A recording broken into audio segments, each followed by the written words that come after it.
Assalamualaikum warahmatullahi wabarakatuh. Perkenalkan, nama saya Ferry Subandri. Saya dari jurusan Perbankan Syariah kelas 5C. Yang mana saya di sini diampu oleh dosen Bapak Agung Fitra Hadi MT. Baiklah, di sini saya akan menjelaskan sedikit tentang humas atau hubungan masyarakat. Yang mana konsep hubungan masyarakat ini terdapat pada pengertian fungsi serta tujuan, prinsip, manfaat serta contoh-contohnya terdapat pada humas. Baiklah, lebih selanjutnya saya akan menjelaskan sedikit tentang pengertian humas atau hubungan masyarakat dalam bahasa Inggris atau public relation, yaitu praktik mengelola penyebaran informasi antara individu atau organisasi dan masyarakat. Pengertian IAIN dari humas adalah seni menciptakan pengertian publik yang baik atau goodwill, sehingga bisa memperdalam tingkatan kepercayaan publik terhadap suatu individu organisasi. Selain itu juga pengertian di atas, humas dapat pula didefinisikan suatu proses yang secara kontinu dari usaha manajemen untuk memperoleh kemauan baik dari pengertian, dari pelanggan, dari pegawai, dan publik yang lebih luas.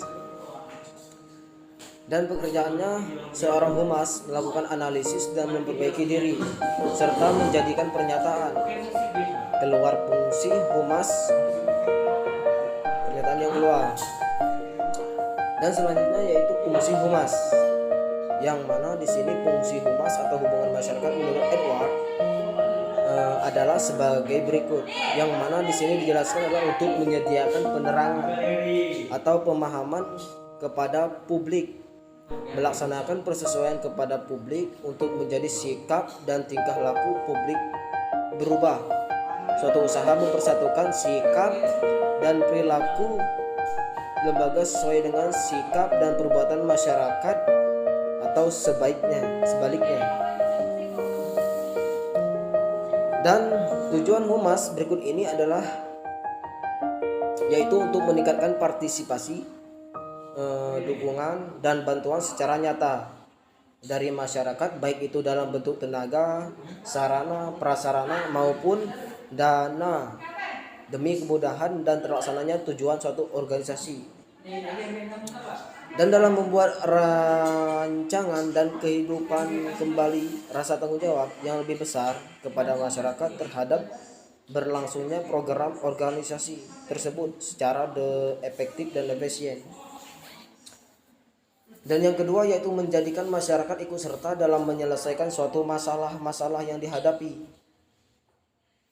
Dan yang selanjutnya itu menegakkan dan mengembangkan citra yang menguntungkan untuk organisasi kepada para pemimpin atau disebut dengan stakeholder-nya, dengan sasaran yang terhubung yaitu publik internal maupun publik eksternal. Dalam membuka peluang juga menjadi lebih luas kepada para pemakai produk atau lulusan dari pihak yang terhubung untuk partisipasi dalam meningkatkan mutu organisasi. Prinsip humas juga ini terdapat beberapa, antara lain yaitu adalah hubungan masyarakat yang bekerja dengan dasar fakta bukan dengan fiksi. Maksudnya di sini hubungan masyarakat bekerja dengan nyata atau bukan fiksi. Hubungan masyarakat juga adalah suatu perihal sosial, bukan perihal personal. Humas juga wajib merealisasikan program usaha dalam mencari dukungan masyarakat terhadap kebijakan dan program lembaga yang diwakili. Dan humas dilarang menipu atau membohongi suatu media massa.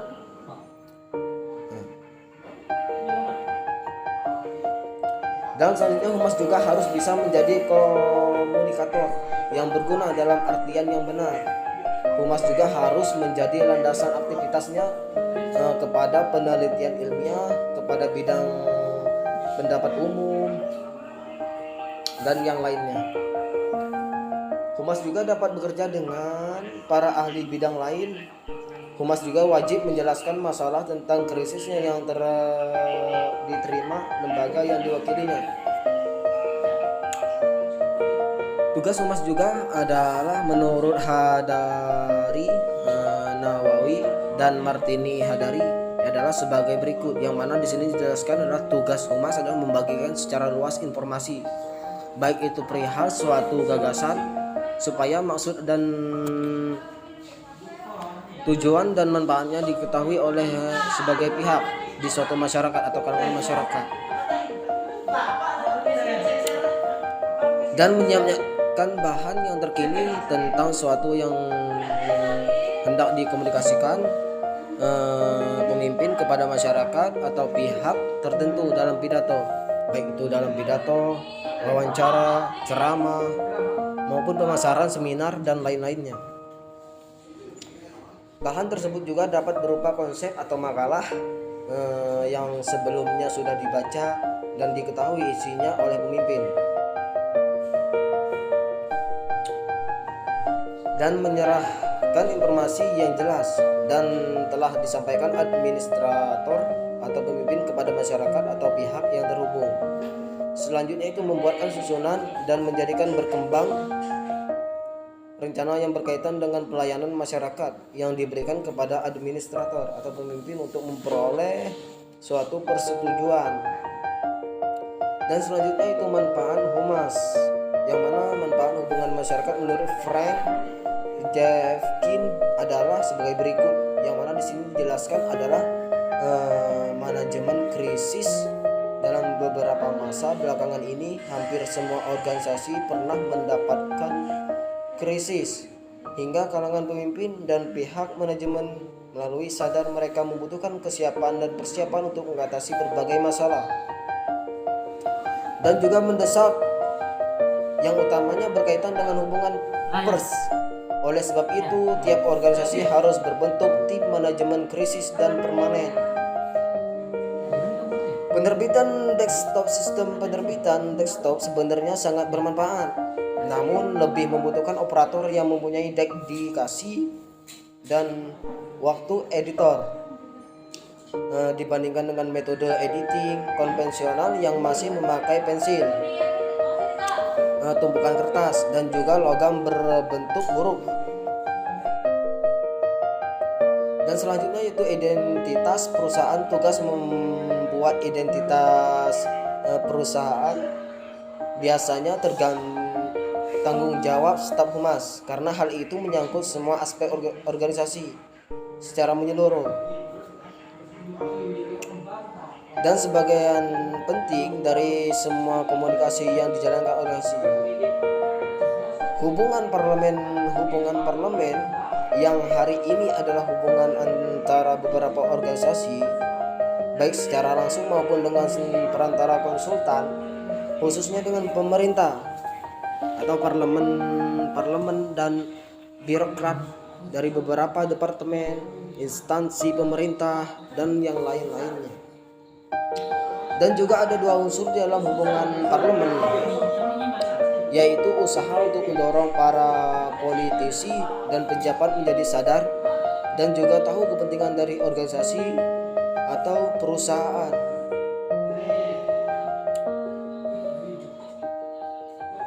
Selanjutnya yaitu public relation. Finansial telah lama ada konsultan public relation juga yang khususnya beraktivitas pada bidang keuangan dan beroperasi bisnis perusahaan. Aktivitas ini juga dilaksanakan dalam rangka mendukung rencana perusahaan klien untuk ikut serta di bursa saham atau mendukung peluncuran laporan keuangan tahunan. Contohnya humas adalah humas media cetak. Pada umumnya humas media cetak disusun atau diproses, yang mana dilaksanakan dengan rilis press ke banyak surat kabar yang ada. Seringkali humas ini melakukan promosi apabila ada perubahan dalam suatu perusahaan. Peluncuran produknya pun maupun layanan baru. Humas media audio visual. Humas audio visual hampir serupa dengan humas media cetak. Informasi yang diberikan kepada program yang berhubungan dengan tema promosi, radio, dan televisi adalah radio dan televisi juga adalah contoh humas media audiovisual, yang mana humas media online. Humas ini semakin berkembang dan maju dan telah diaplikasikan dalam berbagai bentuk. Suatu informasi juga ditulis dan dimaksimalkan dengan kata kunci yang berhubungan dengan produk dan bisnis. Selanjutnya informasi tersebut dimasukkan ke blog atau website yang hasilnya akan dimuat dalam mesin pencari, yang mana demikiannya telah dijelaskan tentang pengertian humas, fungsi humas, tujuannya, serta manfaatnya maupun tugasnya, serta prinsip dan contoh yang sudah tertera pada suatu humas. Baiklah, hanya itu yang dapat saya sampaikan. Apabila ada kesalahan dalam penjelasan, saya mohon maaf. Wassalamualaikum warahmatullahi wabarakatuh.